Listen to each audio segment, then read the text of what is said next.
오늘 말씀의 제목을 한번 따라합시다. 세상에 무릎 꿇지 말라.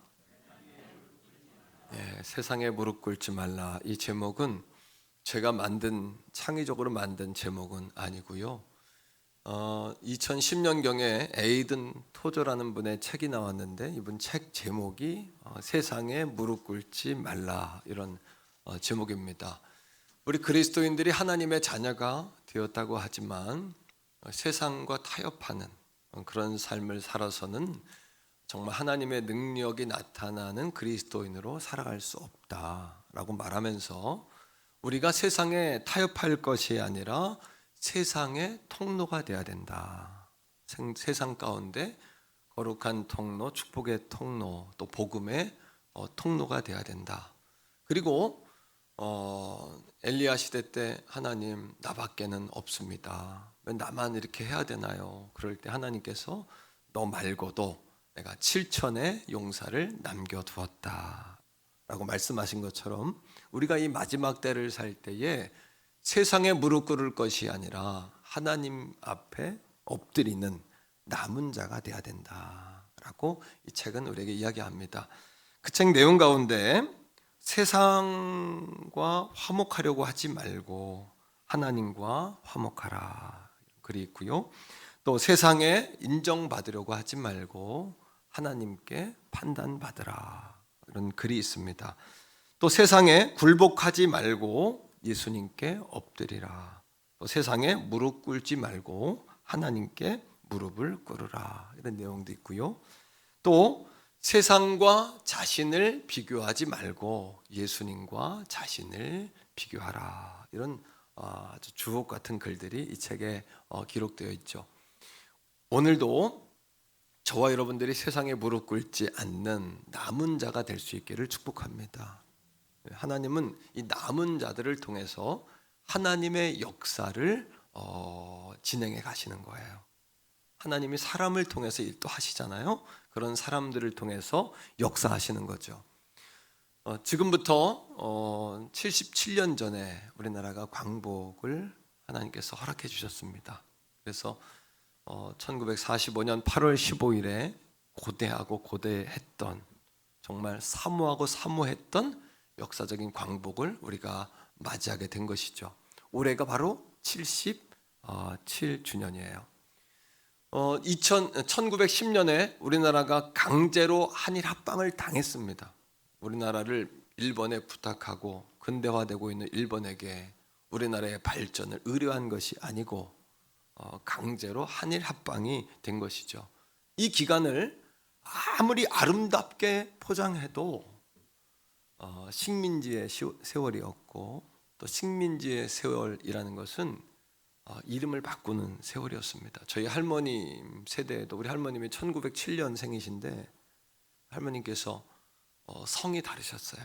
성을 바꿨다 이런 이야기 하시고 또 초등학교 다닐 때 일본말 배우시고 또 동방요배라고 그래서 일본을 향해서 천황을 향해 조회 시간마다 인사 절을 했어야 됐고 또 꽃다운 젊은 여인들은 또 원치 않는 또 어떤 이들은 위안부로 또 끌려가야 됐고 또 어떤 젊은이들은 또 강제로 징집되어서 태평양 지역의 전쟁터로 나가는 참담한 부모와 형제, 자식을 잃은 자들의 눈물이 끊이지 않는 아무리 아름답게 표현해도 식민지의 삶이었고 또 노예의 삶이었고 또 비참한 삶이었죠.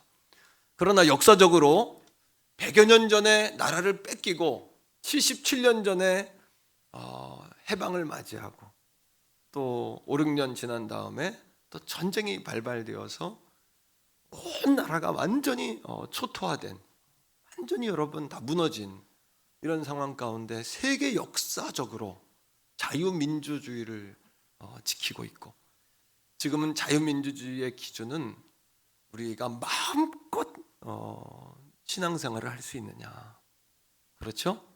지금의 러시아는 이제 푸틴 자기를 차드라 그럽니다. 차드는 뭐냐면 황제. 중국의 또 주석은 고대 수천 년 전 이야기를 하면서 자신을 황제라고 그러죠. 황제라는 사상은 뭐냐 하면 자기가 신이라는 겁니다, 사실은. 그래서 황제라고 하는 사람 치고 사람을 우상화하고 마음껏 신앙생활, 종교생활을 하게 하는 나라는 없습니다. 또 일본 같은 경우에는 다시 국수주의로 돌아가죠. 그래서 전 세계가 일본 중심으로 판이 짜여져야 된다. 세계 대전을 벌일 때 그런 생각을 가지고 있었고, 또 전범들이 신사가 모여있는 신사에 가서 또 총리나 또 지도자들이 가서 절을 하기도 하고, 이렇게 참담한 역사가 우리 주변 정세 가운데 펼쳐지지 않습니까? 그럼에도 불구하고 하나님께서 대한민국을 축복하셔서 여기까지 오게 하셨고, 마음껏 예배할 수 있는, 예배를 안 드려서 문제지, 오라고 해도 안 와서 문제지, 마음껏 예배할 수 있는 이런 자유민주주의 국가에 우리가 태어났다는 것, 또 이 민족을 여기까지 인도해 주셨다는 것, 이것은 기적이고, 기적 중에 기적이고, 바로 우리가 기적의 산 증인인 줄로 믿습니다. 이것이 하나님의 은혜죠. 세계 2차 대전 당시에 영국의 30만의 여러분 대군인데, 대군이 독일 전차 부대에 밀려서 프랑스의 한 어촌 마을에 갇혔어요. 일촉즉발의 상황인데, 그때 영국의 그 30만 군대가 무너지면 유럽 전체는 이제 끝나는 겁니다. 마지막 영국이 보른데, 처칠 수상의 영국이 마지막으로 유럽을 버티고 있었는데, 독일 전차 부대가 여러분 포구를 그들을 향해서 기울이면서 좁혀오는 거예요. 그때 처칠 수상이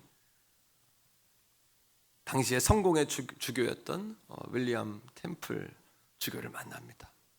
참 지도자가 중요한 거예요. 지도자가 방향을 어디로 잡냐에 따라서 백성들과 또 교회는 그 방향으로 가는 거죠. 우리 교회가 8월, 우리 교회의 방향은 엎드림입니다. 엎드림. 하나님 앞에 엎드리는 거예요. 그리고 엎드림을 통해서 우리 인생이, 정말 우리 꿈과 우리 인생의 지경이 엎드림되는, 이것이 우리 교회의 8월의 방향이죠. 윌리엄 템플에게 부탁합니다. 라디오 방송에 나가서 전 국민에게 연설을 부탁합니다. 그리고 윌리엄 템플이 역사적인 설교를 라디오를 통해서 하는 것이에요. 대영 제국 국민 여러분, 잠시 후 이 땅의 모든 교회가 종이 울릴 것입니다. 종소리가 들릴 때 모두 일어나 하던 일을 손에서 놓고 모두 일어나 교회로 나아오십시오. 그리고 역사의 주인 되신 전능하신 하나님을 바라봅시다.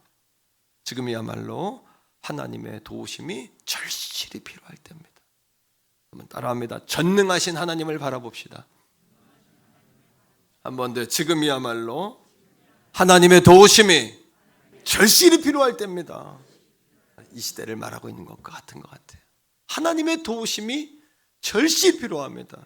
놀라운 것은 기도 후에 갑자기 하늘 문이 열리고 하늘에서 비가 오기 시작하는 거예요.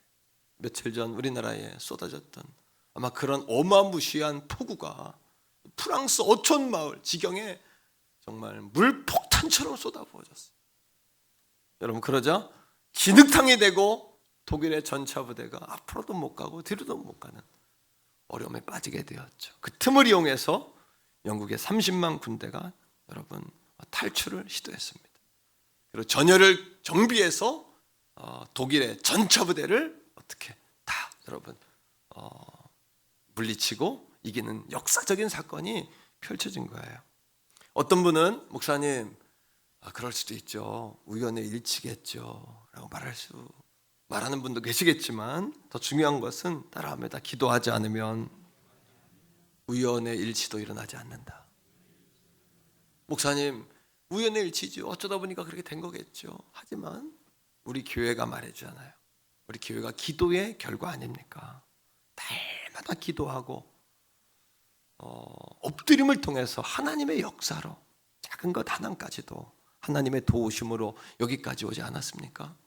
기도하지 않으면 아무 일도 일어나지 않는 것이죠. 존 낙스가 한 이야기가, 여러분, 존 낙스가 한 이야기를 기억하셔야 합니다. 기도 없는 한 민족보다 기도하는 한 사람이 강하다라고 말했죠.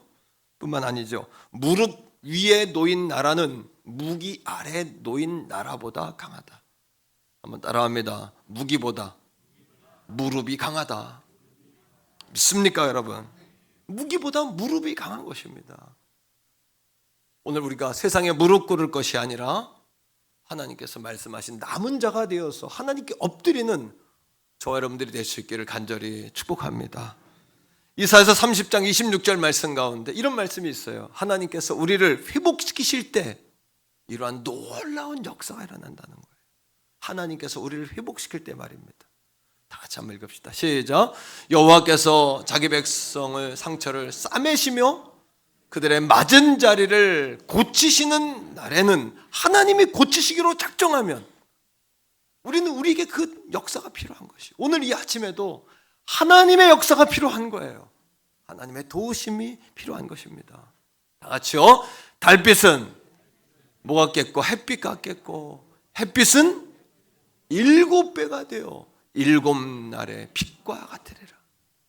다시 한번 읽읍시다. 시작. 달빛은 햇빛 같겠고 햇빛은 7배가 되어 7날의 빛과 같으리라. 하나님은 역사의 주인이심을 믿게 되기를 주의 이름으로 축복합니다. 모든 역사는 하나님의 손에 있다는 거죠. 그래서 역사를 히스토리라는 단어는 his, 그의 스토리, 이야기다라고 말할 수 있지 않겠습니까? 오늘 말씀은 어떤 한 남성의 눈물로부터 시작합니다. 남성이 가슴을 치며 수일 동안 울고 슬퍼하고 아파하는 그 사건으로부터 시작이 되죠. 그 이유가 무엇일까요? 3절이에요. 3절 말씀을 다 이 한 남성이 울었던 이유 다 같이 읽습니다. 시작. 그들이 내게 이르되 사로잡힘을 면하고 남아있는 자들이 그 지방 거기에서 큰 환난을 당하고, 따라합니다. 큰 환난을 당했습니다. 그 다음에 뭐를 받으며? 능욕이란 우리 민족이 일제시대 때 당했던, 여성들이 당했던 그 폭행들. 여러분, 전쟁이 일어나고 식민지가 되면 가장 어려운 사람들은 여성들이죠. 그리고 아이들이죠. 능욕이란 그런 폭행을 이야기하는 거예요. 여성들이 당했던 폭행. 능욕을 받으며, 그 다음에요. 시작. 예루살렘 성은 허물어지고 성문들은 불이 탔습니다. 불이 타올랐습니다. 바벨론에 있던 느헤미야라는 사람이 조국 땅, 유다 땅에 다녀온 동생 하나니를 통해 그 이야기를 들은 거예요. 하나님과 일행들을 통해서 조국 땅에 다녀온 그들에게 묻습니다. 좀 어떻느냐? 잘 계시더냐? 그런 슬픈 이야기를 듣는 거죠. 그런 이야기를 들을 때 우린 그럴 수 있습니다. 내 일이 아닌데 뭐, 나는 괜찮은데 뭐. 나에게 그런 일이 당한 것은 아닌데 뭐. 어떤 이들이 수혜를 당했지만 내가 수혜를 당한 건 아닌데 뭐. 어떤 이들이 코로나로 어려움을 겪는데 내가 코로나로 어려움을 겪는 것은 아닌데 뭐. 어떤 사람이 코로나로 인해 사업이 어려운데 내가 그런 사업에 어려움을 당한 것이 아닌데 뭐. 어떤 가정의 자녀가 어려움을 당했는데 내 자식이 그런 건 아닌데 뭐. 그래도 다행이다, 하나님께 감사하다. 그건 감사한 게 아니죠. 그런 마음을 가질 수 있지 않습니까? 그리고 대부분 많은 사람들이 그런 마음을 가지고 살지 않습니까? 그러나 느헤미야는 조국의 땅에 다녀온 일행들에게 그 이야기를 듣고 슬피 우는 거예요. 왜요? 그들의 아픔을 누구의 아픔으로? 자신의 아픔으로 여긴 것이. 이것을 우리는 역사의식이라고 이야기합니다. 우리 그리스도인들에게 필요한 것이 역사의식이에요. 따라합시다. 역사의식. 역사의식을 가지셔야 되는 거예요. 역사의식이란 역사를 보는 눈이에요. 오늘도 우리 믿는 자들의 눈에 역사를 보는 눈이 열릴 수 있기를 축복합니다. 하나님의 뜻은 내가 배부르고 내 자녀가 잘 되고 우리 교회만 잘 되는 거, 우리 태교원 성결교회, 그래도 우리 교회가 잘 되는 건 다행이야, 이렇게 말한다면 하나님의 마음을 그건 다 알지 못하는 것이죠. 우리 교회를 통해서 우리 교회에 소속된 성도들이 다 잘 되어지고, 우리 성도들이 소속된 가문이 잘 되어지고, 우리 교회가 있는 지역이 잘 되어지고, 이 지역이 속혀있는 여러분 이 주변에 경기도 그리고 서울 인근까지 다 잘 되어지고, 우리 서울과 경기도를 통해 이 나라 이 민족이 다 잘 되어지고, 여기서 끝나는 것이 하나님의 뜻이 아니죠. 이 역사를 통해 세계 모든 열방이 하나님의 살아계심을 보게 되는 것, 이것이 하나님의 뜻이 아닐까요? 이것이 바로 역사의식이죠. 역사를 보는 눈과 역사를 보는 그 눈을 통해 다가오는 아픔과 슬픔을 끌어안는 거예요. 느헤미야에겐 그 마음이 있었던 거예요. 더 나아가서 우리 기독교인들이 품어야 되는 역사의식에 대한 무엇일까요? 기독교적 역사의식, 그것은 내 눈이 아니라 하나님이 이 시대를 어떻게 보고 계시느냐, 그 마음으로 세상을 보는 거예요. 따라합니다. 하나님께서 어떻게 보고 계시느냐, 하나님께서 세상을 어떻게 보고 계시느냐. 이 코로나의 사건과 그리고 수해의 현장과 이 정치적인 상황과 모든 것들을 하나님은 어떻게 보고 계시느냐. 또 한 가지, 따라합니다. 성경은 어떻게 보고 있느냐. Bible say, 성경이 우리에게 무엇이라고 말하고 있느냐. 세상 사람들이 뭐라고 이야기하느냐가 중요한 것이 아니고, 그것이 바로 세상에 무릎 꿇는 가치관이죠. 세상에 무릎 꿇는 가치관이 아니고 세상을 통한 판단력이 아니라 하나님이 뭐라고 말씀하시느냐. 이것이 바로 여러분 하나님이 원하시는 역사관이 아닐까요? 그리고 하나님은 어떻게 보시느냐. 그 다음에 따라합니다. 내가 어떻게 해야 될까? 어떻게 살아야 할까? 무엇을 해야 할 것인가? 이것은 사명감이라고 이야기하는 거예요. 하나님이 그렇게 보신다면 나는 어떻게 할까? 나는 무엇을 해야 하는 것일까? 나는 어떻게 살아야 할 것인가?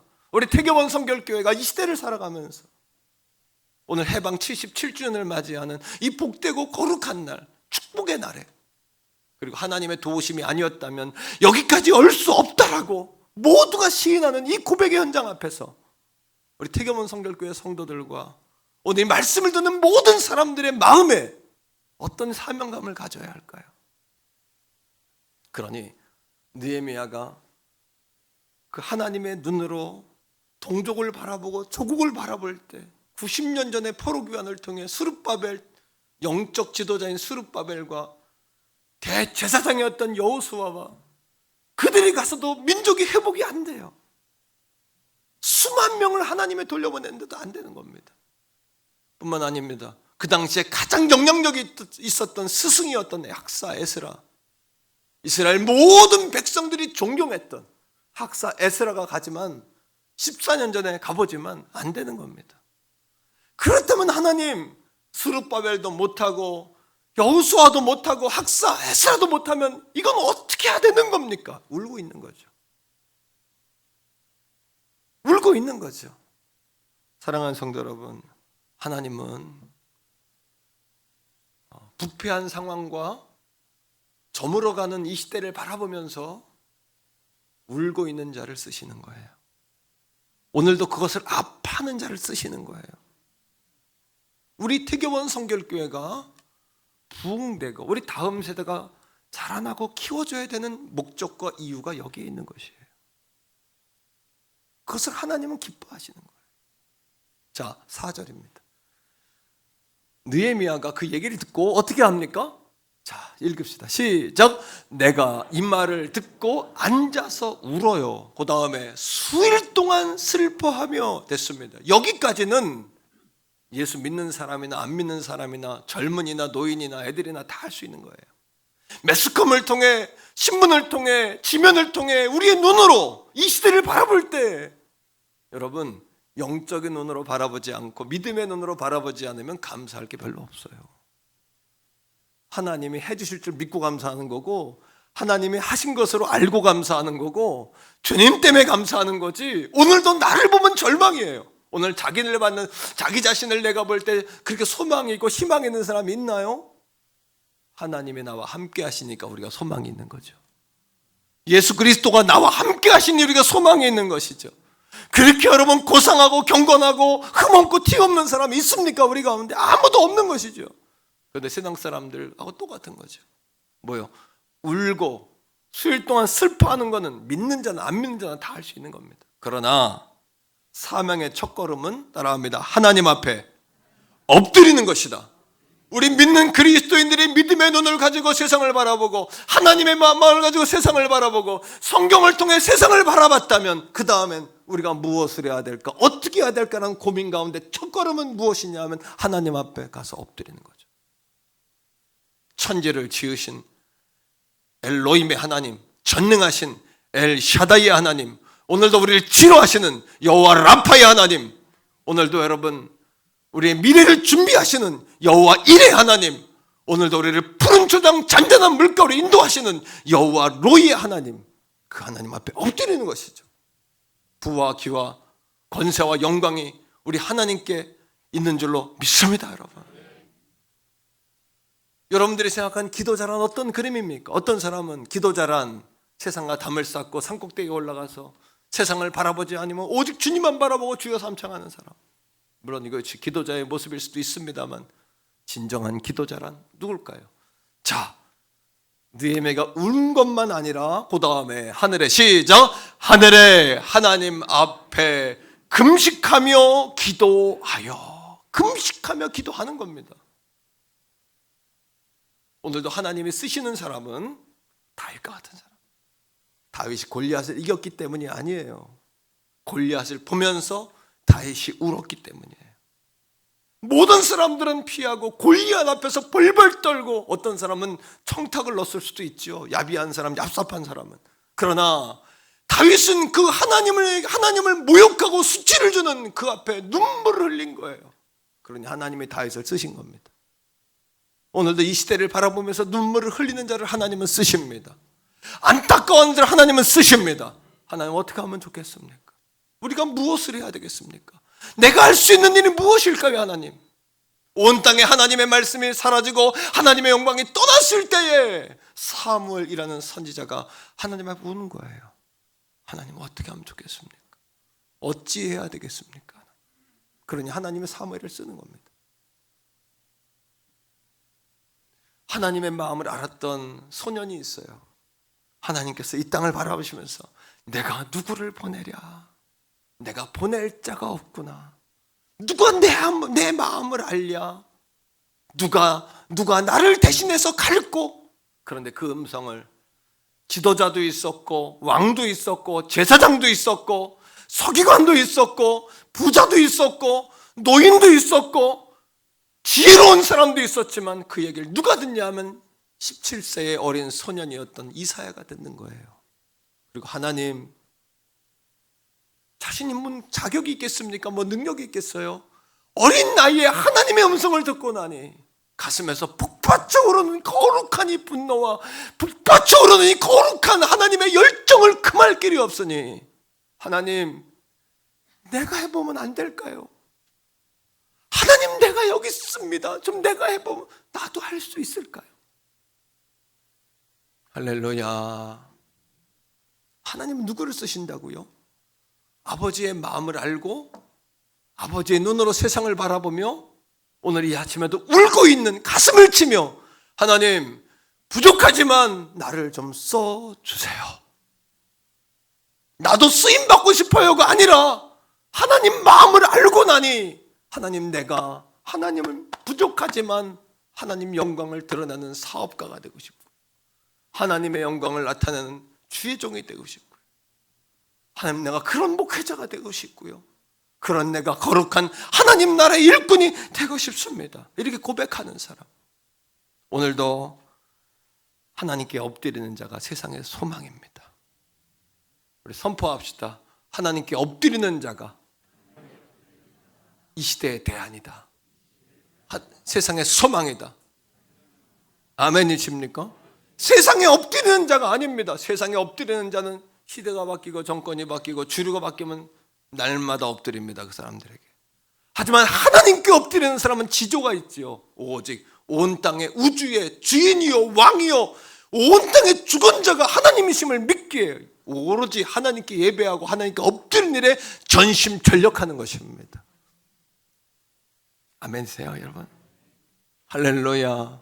일제 강점기 시절, 일제가 우리나라를 다스렸던 식민지 시절에 조선 땅을 여러분 움직였던 조선 총독부가 이 땅은 다 망했다, 조선 땅.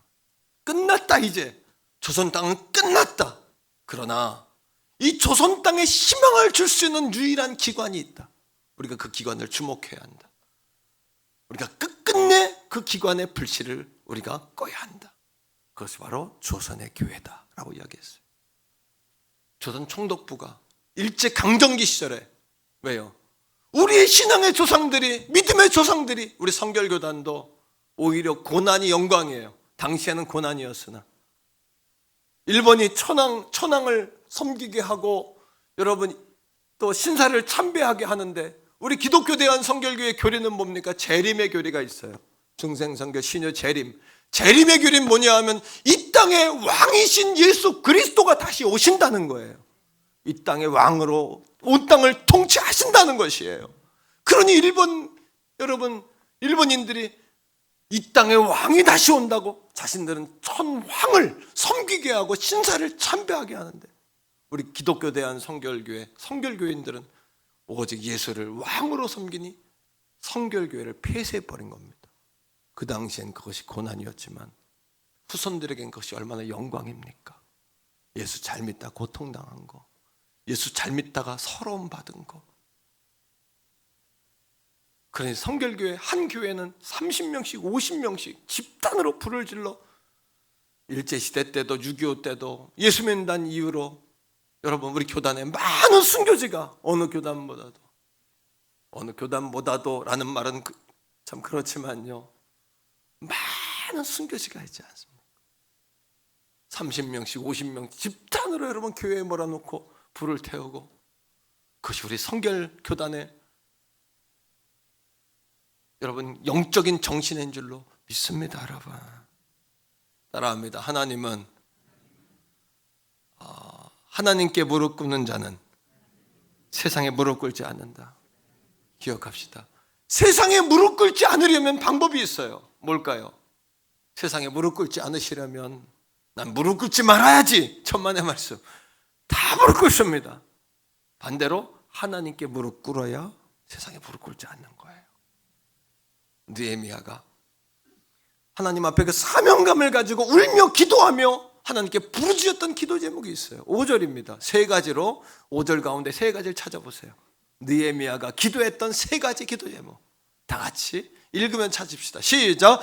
이르되 하늘의 하나님 여호와, 크고 두려우신 하나님이여. 따라합니다. 크고 두려우신 하나님. 느헤미야가 울다 지쳐 하나님께 엎드려 기도한 첫 번째 제목은 하나님은 어떤 문제보다도 크신 분이라는 거예요. 옆에 사람에게 한번 말해주세요. 하나님은 어떤 문제보다도 크신 분이십니다. 시작. 하나님은 어떤 문제보다도 크신 분이십니다. 아멘입니까? 하나님은 오늘도 여러분들이 당한 어떤 문제보다도 크신 분이에요. 오늘 여러분 분노의 자리에 앉아있지 말고 하나님께로 자리를 바꾸시기를 축복합니다. 차를 바꿔 타시기를 바랍니다. 하나님께 맡겨 버리시기를 주의 이름으로 축복합니다. 그렇지 않고는 해결이 안 되는 거죠. 자, 그 다음 읽으세요. 주를 사랑하고. 시작. 주를 사랑하고 주의 계명을 지키는 자에게 언약을 지키시며. 따라합니다. 약속을 지키시는 하나님. 한 번 더 약속을 지키시는 하나님. 물론 하나님 약속 지키세요. 왜 약속 안 지키시는 거예요? 그게 아니고요. 느헤미야도 스룹바벨도 못했고 학사 에스라도 못했고 누구도 할 사람이 없지만 하나님은 약속의 하나님이시니, 이런 고백이죠. 김길 목사님이 사명이라는 책에서 그런 글을 썼어요. 하나님, 나는 실수하고 연약함이 많은 인생입니다. 그러나 하나님, 나는 쓰러져도 하나님 앞에서 쓰러질 거예요. 이 정신이에요. 오늘 사랑하는 성도요, 우리가 일주일간의 삶 가운데 지난 한 주간 죄도 짓고 혈기도 부리고 때로 하나님 기뻐하지 않는 걸 선택할 때도 있었지요. 그러나 우리 마음에 하나님 사랑하는 마음이 없는 겁니까? 그렇진 않잖아요. 하나님을 떠나서 그런 겁니까? 그렇진 않잖아요. 그러기에 오늘 이 아침에도 우리도 그런 기도를 드려야 합니다. 하나님, 내가 연약하고 더럽고 흉측하고 거룩하지 못하지만 난 죽어도 하나님 앞에 쓰러져 죽어요. 나는 하나님 없이는 못 살아요. 내가 죄를 짓고 하나님 앞에 떳떳하지 못하고 하나님 말씀에 늘 합당한 삶을 살지는 못했지만 아버지 하나님, 나는 그래도 하나님 난 사랑해요. 나는 주님 없이 나도 없어요.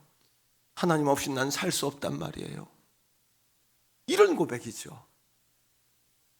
고백적으로 말해봐요. 하나님, 난 실수도 많고 나는 거룩하지 못하고 난 연약함 투성이지만 나는 쓰러져도 하나님 앞에 쓰러질래요. 사랑하는 성도들이요, 이런 각오를 가지고 가는 사람 하나님이 붙들어 주시지 않겠습니까? 이런 엎드림의 정신으로 가는 사람, 쓰러져도 내가 하나님 앞에 쓰러지고 죽어도 하나님 앞에 죽을 것이다. 하나님은 약속을 지키신 하나님, 하나님을 사랑하고 하나님의 계명을 지키는 자, 약속을 지키신 하나님. 계명을 어떻게 지킵니까? 우리가 연약하고 부족한 인생들이 하나님 사랑하면 지킬 수 있지 않게 될까요? 지킬 수 있지 않겠습니까? 하나님 사랑하게 되면. 난 다른 건 모르지만 대개원 성결교회 사랑하는 성도님들이요, 하나님 사랑하십니까? 하나님 사랑하십니까? 정말 하나님 사랑하십니까? 제가 종종 임종을 앞둔 성도님들, 예수 안 믿다가 시아버지, 친정아버지 돌아가실 때 제가 기도 부탁하고 신방 부탁하는 성도들이 있어요. 근데 제가 기꺼이 갑니다. 기꺼이. 그리고 그분들에게 꼭 하는 말이 있어요. 왜냐하면 내가 번번이, 한 번은요, 예수 안 믿다가 마지막 순간에 무의식 코마 상태인데 나한테 기도해 달라는 거예요. 한편으로 내 마음에, 아니 코마 상태인데 예수도 안 믿던 사람을 나보고 기도하라고, 이런 마음도 죄송하지만 백만문지 이런 거 들었어요. 그런데 내가 회개했어요. 내가 그분을, 그것도 전화로, 코로나 기간이니까 방문도 안 되잖아요. 전화로 기도하는데 성령이 내 머리부터 발끝까지 확 임하시는 거예요.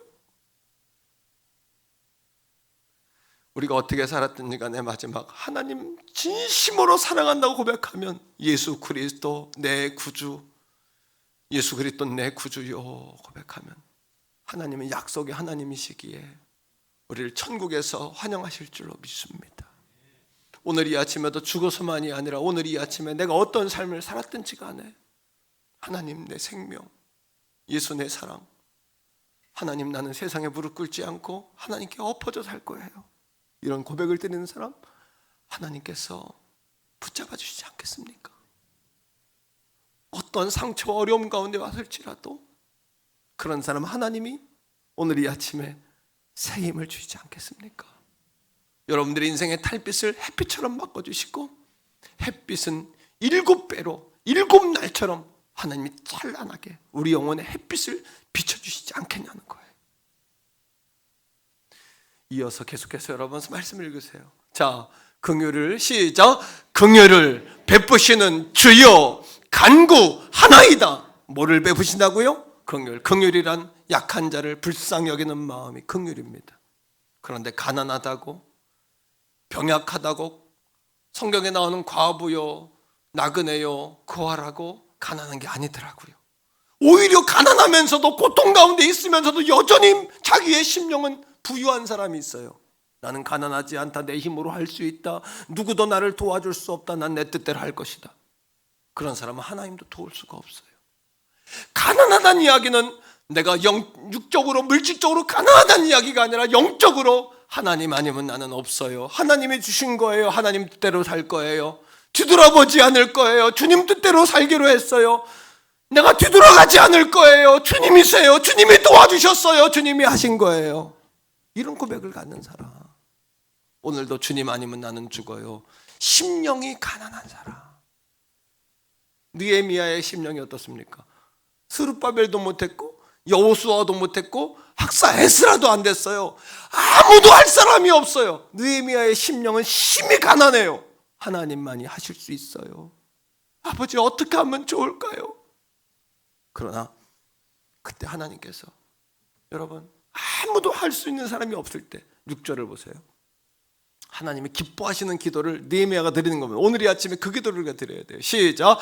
이제 종이 주의 종들인 이스라엘 자손을 위하여 주야로 밤낮으로 느헤미야가 하나님 앞에 엎드려 있는 겁니다. 그 다음에 우리 이스라엘 자손이 주께 범죄한 죄들을 대신해서 자복하고 회개하는 거예요. 그리고 주는 귀를 기울이시며 눈을 여시사 종의 기도를 들으시옵소서. 나와 내 아버지의 집이 범죄했습니다. 책임의식.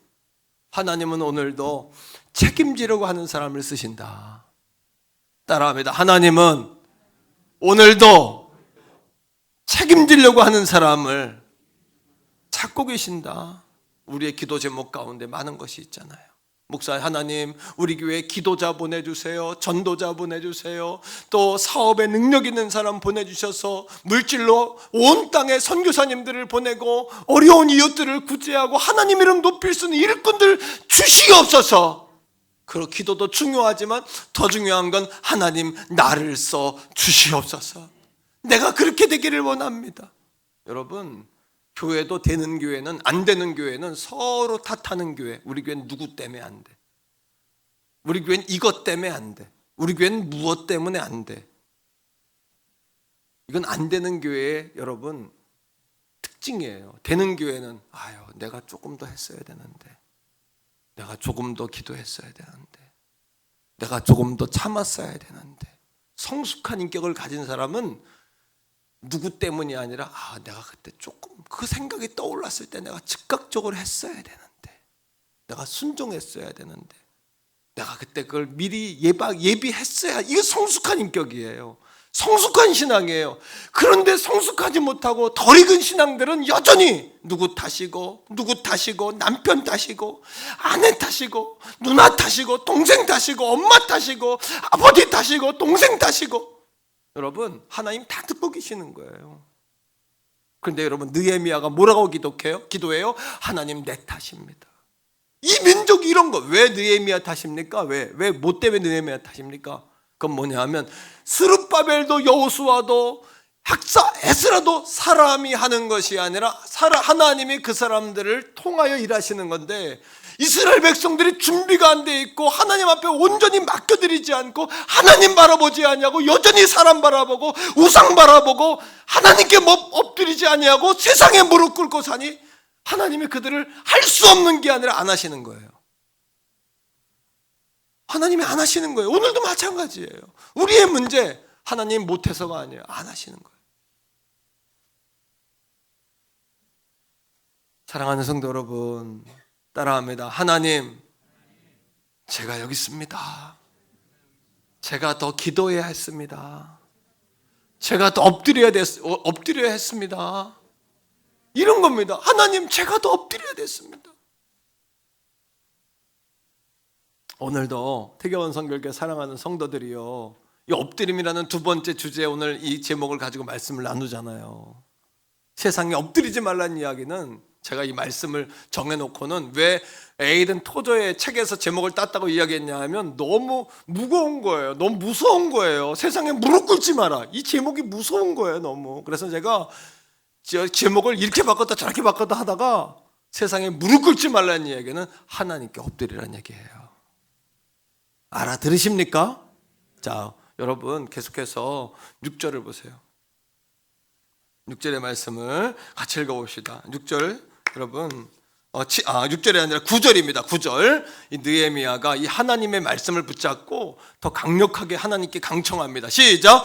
만일 내게로 돌아와 내 계명을 지켜 행하면 너희 쫓긴 자가 하늘 끝에 있어도 내가 거기서부터 그들을 모아 내 이름을 두려고 택한 곳에 돌아오게 하리라 하신 말씀을 청하건대 기억하오. 하늘 끝에 있을지라. 오늘 이 아침에 나는 하나님과 상관이 없다, 하늘 끝에 있다고 생각하는 분 계십니까? 하나님이 작정하시면 하늘 끝에 있는 사람도 잡아오시는 거예요. 오늘 이 아침에 끌어다 놓으시는 거예요, 하나님 앞에. 아멘이세요? 하늘 끝에 있는 자라도 돌아오게 하신 하나님, 이제 청하건대 이 말씀을 기억하시고 이 민족에게 이루어 주시옵소서. 이런 기도를 드려야 되는 것이에요. 여러분, 세상 사람들은 다 이렇게 우리가 강청하면 여러분 우리를 우수히 여겨요. 그래서 따라합니다. 사람 앞에서는 웃고 사람 앞에서 징징 짜면 사람들은 다 업수 여깁니다. 절대 사람 앞에서 징징 짜지 마세요. 예? 따라합니다. 하나님 앞에서 울라. 이게 인생의 진리입니다. 기도하는 한 사람이 기도 없는 한 민족보다 강하고요. 무릎 위에 있는 나라가 무기 아래에 있는 나라보다 귀하고요. 내가 일하면 내일이지만 내가 기도하면 하나님이 일이 된다는 여러분 그 사실을 기억할 수 있기를 축복해요. 이 명언을 머릿속에 깊이 새길 수 있기를 주의 이름으로 바랍니다. 여러분, 오늘도 하나님은 하나님 앞에 엎드리는 그 사람을 찾고 계시는 거예요. 오늘의 이 귀한 역사, 느헤미야의 역사가 이스라엘 수천 명의 연합된 역사로부터 시작된 게 아니에요. 우리는 에게 나 혼자 이거 뭐해? 아이고 두세 사람 가지고 뭐 되겠어요, 목사님? 저는 오늘도 주님이 함께 하시는 그곳이 온 땅의 중심이라고 난 믿어요. 하나님 우리 교회에 함께 하시는 한 우리 교회가 온 세상의 중심이에요. 아멘이시죠? 블레싱 우리 태교원 성결교회예요. 블레싱 예수예요. 블레싱이에요, 여러분. 느헤미야가 하나님 앞에 기도하는 겁니다. 하나님, 90년 전에 포로귀환, 14년 전에 학사에스라, 스룹바벨 그들도 못했어요. 이건 누가 해야 되는 겁니까, 하나님? 어떻게 할까요? 누가 해야 될까요? 하다가 내가 무엇을 할까요? 어떻게 하면 좋겠습니까? 이렇게 기도가 바뀐 겁니다. 이게 사명의 기도입니다. 이게 어떻게 하면 좋을까요? 교회, 부서, 기관, 여러분 몸담고 있는 여러분 파트, 사역 어떻게 할까요, 하나님? 그 다음엔 내가 무엇을 하면 좋을까요?로 기도가 바뀌셔야 돼요. 이게 성숙한 기도요, 응답받는 기도요, 오늘 이 아침 답을 얻는 기도지. 무엇을 할까요? 왜 그럴까요? 자꾸 우리는 왜 그럴까요? 문제 가운데 머물면 답이 안 나옵니다. 답이 안 나옵니다. 그럴 때 하나님께서 뭐라고 이야기해요? 어떻게 하면 좋을까요? 내가 뭘 하면 좋을까요? 그때 하나님께서 느헤미야가 말씀하시는 거예요. 따라합니다. 너로부터 시작해라. 오늘 이 아침에 하나님의 음성은요, 나로부터의 변화예요. 나로부터의 변화, 나로부터의 축복, 나로부터의 헌신, 나로부터의 시작, 나로부터의 희생, 나로부터의 여러분 모든 역사인 줄로 믿습니다. 여러분, 나로부터의 역사인 것이에요. 우리 교회로부터의 역사인 것이에요. 우리 가문으로부터의 역사인 것이에요. 우리 믿는 자들은 절대 남 판단하고 비판하지 맙시다. 우리부터 나로부터. 11절에 이것을 깨달은 느헤미야의 기도가 바뀌었어요. 이제 하나님 어떻게 하면 좋겠어요? 살려줘야 했던 느헤미야의 기도가 바뀌지 않았습니까? 11절 보세요. 시작. 주께 주여 구하오니 귀를 기울이사 종의 기도와 주의 이름을 경외하기를 기뻐하는 종들의 기도를 들으시고 오늘 종을 형통하여 이 사람들 앞에서 뭐하게 해달라고요? 은혜를 입게 하옵소서. 하나님 나를 형통하게 하소서. 오늘도 하나님은 기도하는 자를 주목하시는 거예요. 믿는 자를 주목하시는 거예요. 믿습니까, 여러분? 따라합니다. 하나님은 믿는 자, 기도자를 주목하신다. 옆에 사람하고 인사하세요. 예, 인사합시다. 하나님 오늘도 기도자를 주목하십니다. 시작. 하나님 오늘도 기도자를 주목하십니다. 하나님은 믿는 자를 주목하시고 기도자를 주목하시는 거예요. 11 은혜를 입게 하옵소서. 그랬더니 어떻게 됐다고요? 11절 계속 읽습니다. 자, 다 같이 읽습니다. 21절 시작. 그때에 내가 왕의 술 맡은 관원이 되었다. 술 맡은 건 왕의 안위를 살피는 사람이니까 비서실장쯤 되는 거죠. 비서실장이면 장관 정도 되는 거죠. 이 시대에 장관급으로 하나님이 그를 수직 상승, 급상승, 상승기류, 상승세, 기적의 바람, 성령의 바람을 타게 하신 줄로 믿으시기를 주의 이름으로 축복합니다. 그때 하나님이 우리를 쓰시는 거죠. 우리를 여러분 역사하시는 거죠. 우리와 함께 하시는 거죠. 여러분 1970년대에 대부흥이 일어났어요. 그때에 선교사님들이 외친 것이 있습니다. 선교사님들이 외친 것이 무엇이냐 하면 우리 한국의 조선의 기독교인들에게 여러분 러시아에는 소련에는 큰 땅이 있습니다. 이렇게 외쳤어요. 중국은 긴 역사가 있습니다. 역사와 전통이 있습니다. 일본에는 근대화, 현대화된 문명이 있습니다. 그러면 조선엔 무엇이 있습니까? 아무것도 없습니다. 여러분들에게 뭐가 있습니까? 아무것도 없습니다. 우리나라 100년 전에 서울 시내 사진들 보셨죠? 길가에 똥 오줌 싸놔가지고 똥이 쌓여있는 거, 흙탕물에 다 여러분 달구지 끌고 다니는 거, 서울 시내에서. 그게 우리 조선의 현실이었어요. 그러나 조선 땅에는 아무것도 없지만 이 조선 땅에는 복음이 있습니다. 예수가 있습니다. 오늘 이 아침에도 마찬가지. 저와 여러분들에게 아무것도 없는 것 같지만 우리에겐 예수님이 계세요. 우리에겐 하나님이 계셔요. 하나님이 역사하시는 것이에요. 믿습니까 여러분? 우리 주변 정세들이 만만치 않게 돌아갑니다. 푸틴은 자기를 차드라고 하죠. 황제. 시주석은 자기를 신격화합니다. 황제라고 합니다. 일본은 국수주의에 빠져 있죠. 홍콩은 거의 공산화돼 가죠. 사랑하는 성도 여러분, 기억하십시오. 마음껏 하나님을 찬양하고 예배할 수 있는 나라가 지구상에 많지 않아지고 있습니다. 그러나 우리 대한민국은 하나님을 마음껏 예배할 수 있는 나라 아닙니까? 그 이유가 뭡니까? 우리는 아무것도 없어도 우리에게 하나님 계시는 거예요.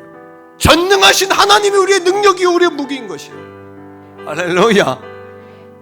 그러하게 우리가 여러분 온 땅에 역으로 예수 그리스도를 흘려보내는 민족이 되셔야 돼요. 77주년 광복 기념을 맞이하면서 우리가 생각해야 될 것, 여기까지 하나님의 은혜였다는 것, 하나님의 마음을 품고 세상을 바라봐야 한다는 것, 책임의식을 갖고 우리 믿는 자들이 깨어나야 된다는 것. 오늘도 그 믿음으로 깨어나는 우리 태교원 성결교회, 우리 사랑하는 성도들, 우리 교회 다음 세대와 젊은이들 다 될 수 있기를 주님의 이름으로 간곡히 축복합니다. 이제 같이 한번 기도합시다. 같이 한번 기도할 때 주여 한번 부르고, 하나님 나를 형통하게 하옵소서. 이 민족에 하나님의 영광이 가득하게 하소서. 아버지 하나님, 우리 교회가 감당하게 하소서. 이런 마음으로 주님의 이름 한번 부르고 기도하겠습니다. 주여